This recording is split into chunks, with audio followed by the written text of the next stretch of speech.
Day 32, and I'm off with this view behind me. Goodbye to the Meslo farm and off to Segard, Hoel. It's not hotel, it's Hoel, which means a hill or a mound.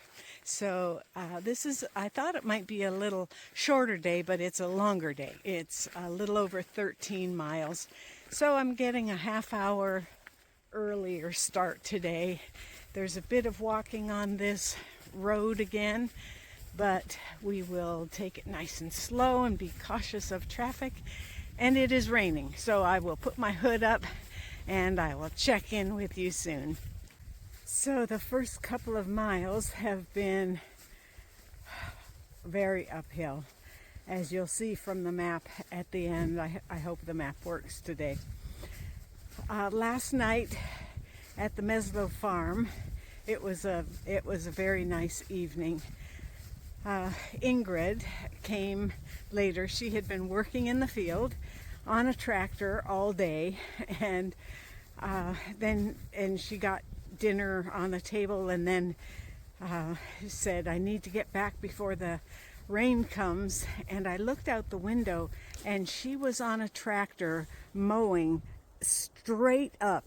She said, if I don't get this grass mowed, and this, we're talking about hay grass for her cattle, if I don't get this grass mowed before the rain comes, then I can't get the tractor up there. And it was a huge field. So anyway, just kudos to the work ethic of farmers. But when she came in, Astrid and Jonas were there. She showed them their room, and in the big house, and she said, "And where is your room?" And I said, "It's over there in the other cabin." She said, "Oh no, you shouldn't have that room. That's for pilgrims who are self-catering. But you're having dinner, and so you should stay in the main house." And so I schlepped all my stuff over to the main house, but it was a good move. The bathroom was really nice, and the room was really nice, and there was also a living room with cushy chairs and Wi-Fi. So anyway, that was a nice way to end the night.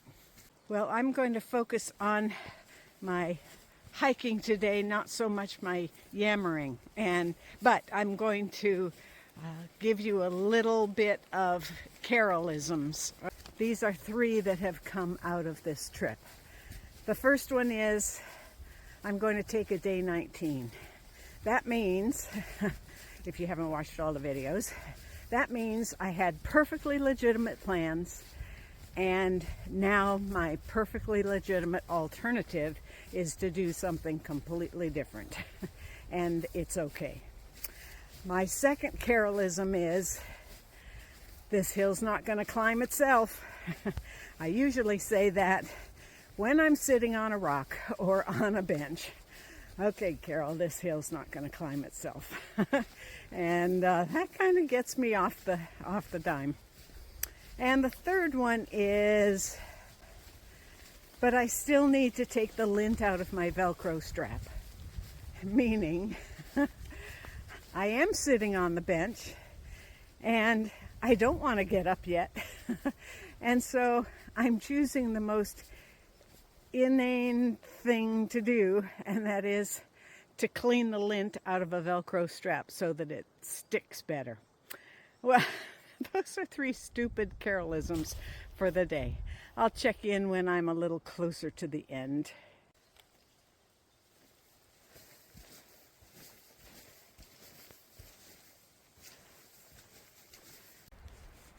Only in Norway, a well-positioned saw, just in case there's a branch, I guess, that's in your way.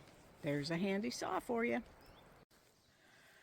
I've been climbing up, and I saw this sign for Osfhauen, and so I decided to walk over here.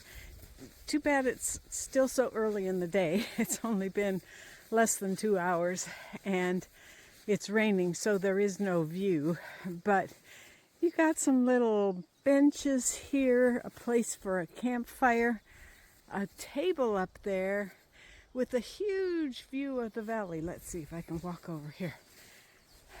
Huge view of the valley. And I think it would be marvelous without the clouds. So anyway, a nice and then explanation over there. Would have been a great place for a break if it wasn't raining. This sign says, "Did you remember to pay? Thank you for helping us keep the road in good condition." Well, it is in very good condition. I don't know where you're supposed to pay. I'm sure it doesn't refer to me. So down a little farther I see it is a toll road. It's about $6 and you can pay by VIPS, which is the Venmo equivalent here with the QR code. Well, there you go. So tell me your name and where we are. I'm Mikkel. We are now at Hoel, which is in the lower part of Lindbergh. And right now we're inside the local store, Lindbergh Fagbruk Handel. So this has been turned into a museum. Yeah, and things are as close as possible to the way they were when the store closed. Which was 1970, you said? And yes. When did it start? 1871. 1870. So it was open for 99 years. Oh my goodness. Wow. So this store would sell everything from ceramic, school supplies, yes, household necessities. You could also get lunch boxes, ammunition even, which is on the lower shelf. Oh my goodness. Old mousetrap. There also is some old carpentry equipment laying around from when the store was still being run. Yeah. So I stopped here because it said Pilgrim Information, and I'm about ready to take off my backpack cover, and so this was a nice, warm, dry spot. Yeah. Thank you, Mikkel. Well, that was a lovely stop at the museum, and then the church on the same property, and the cemetery, and the school, and all of those things that make a small community a small community.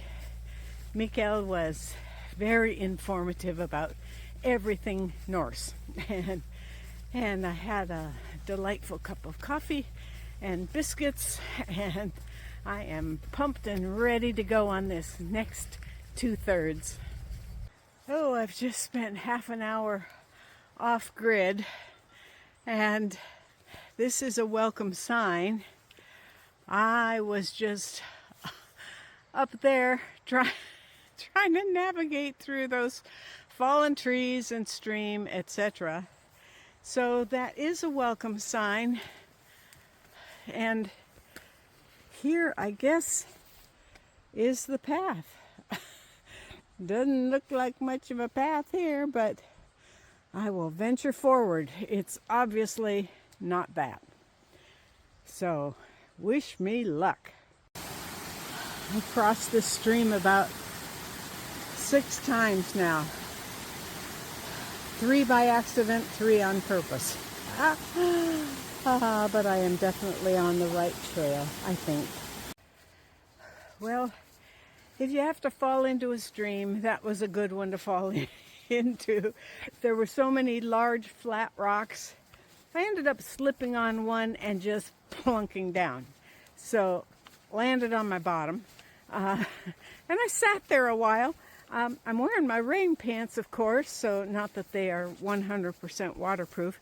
And my shoes are already wet. I think I did get water in one of my sets of socks. So I'll just come up here a little bit until I see a big rock to sit on and swap out the socks for another dry pair that I've got in my pack. But all in all, actually, the water was not that cold. I was kind of surprised. It was rather pleasant sitting in that stream. Oh boy.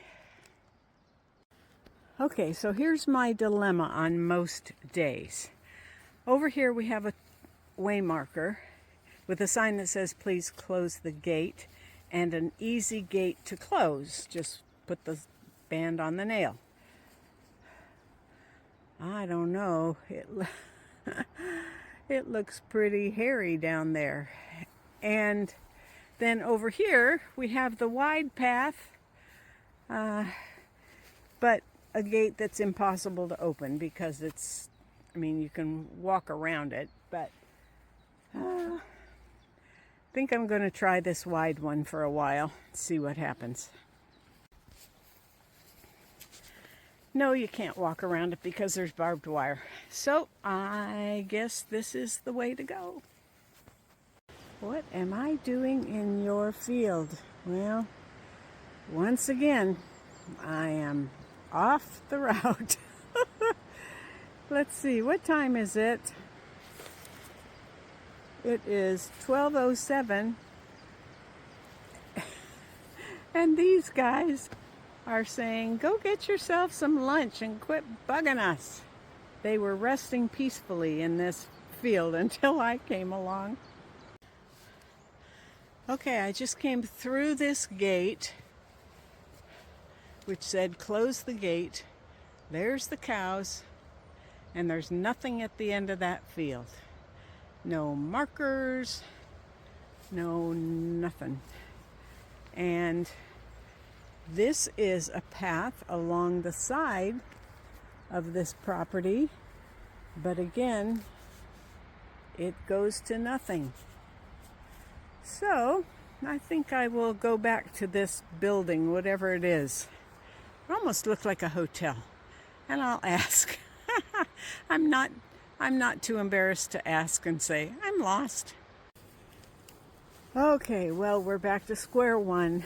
Nobody there in the set of buildings. Maybe it's a school or something and they're gone for the summer. So I will go through this gate, not where the cows are, but try down there, and I will keep my map open and see if GPS can help me.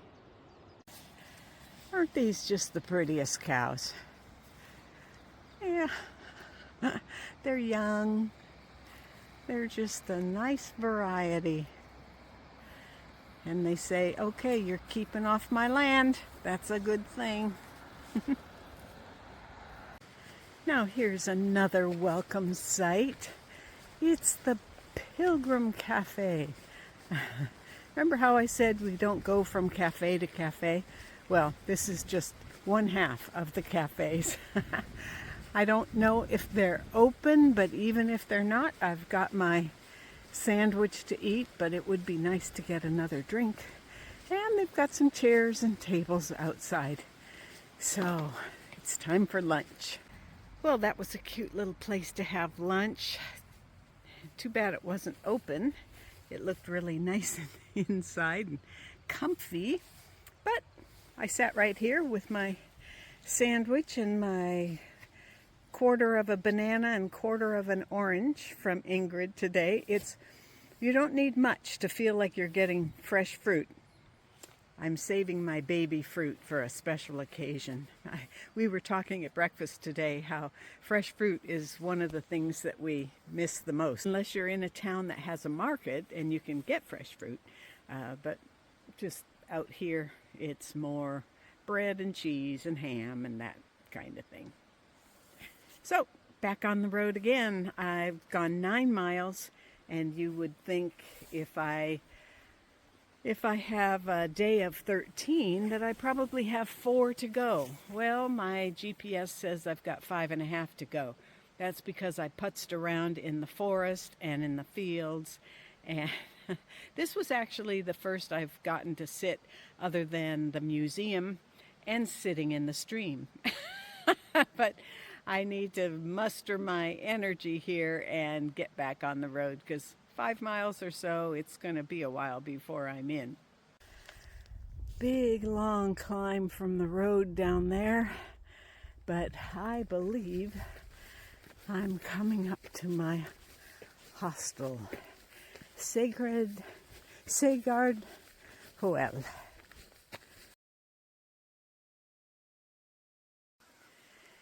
So this is my accommodation. We're in the little hostel lodge. Kind of an interesting situation. The host is not here, so he said the door is open. So I'm going to make myself at home, and dinner is in the cooler. So we'll see how that goes. Interesting. Oh, there's a tea kettle, so it can't be all bad. We can make some food. And this is my room, and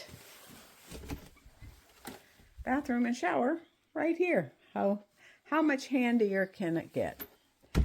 This day ended up being a 15-mile day instead of a 13-mile day, but I would call it a rough and tumble day. We actually have a little shorter day tomorrow. It's supposed to be 12 miles, and then there are really short days after that. So I will see you on day 33.